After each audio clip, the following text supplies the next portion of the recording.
Well, I did have more formal remarks. I was honored to be sitting next to Reverend Jim Forbes.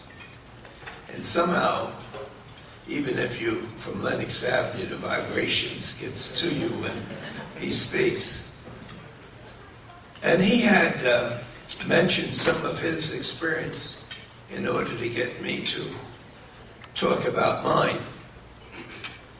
And I was reminded of my book, because he is writing a book, and those of us who think about books always talk about what we think is important, and right now his book is the most important.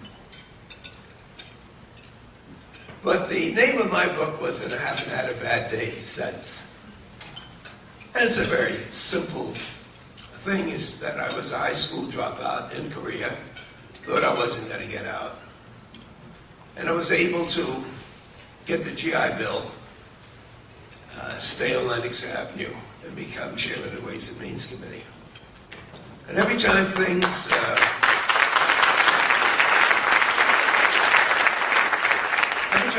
get a little rough or disappointing, as in all of our lives, I've been able to say that since I survived Korea, November 30th, 1950, that I haven't had a bad day since. And that type of thinking has been contagious not only with me and my family, but also with my great country.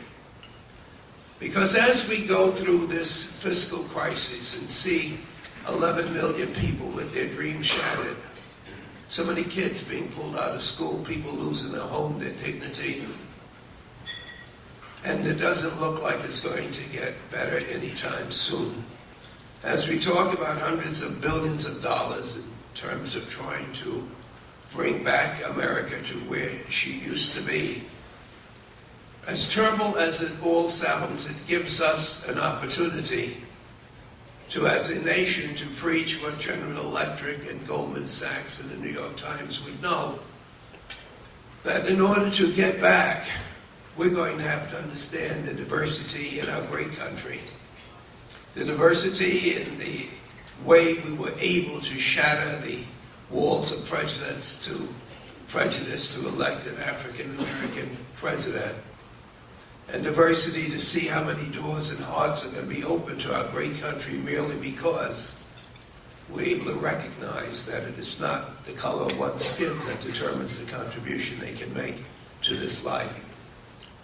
So as we see so many financial, educational, institutional shattered, we will also be having an opportunity to rebuild the way we look at things, to rebuild the way we teach, rebuild in terms of diversity, in terms of alternative to fossil fuels, a new direction to create millions of new jobs and to make certain that our bridges and our tunnels are rebuilt, and to make certain that those that we find off of the highways of life, some in prison, some just in the streets, some without homes, without hopes, and without jobs, that we were able to reach out with this new diversified program to pick them up, to give them dignity, and to be able to move forward.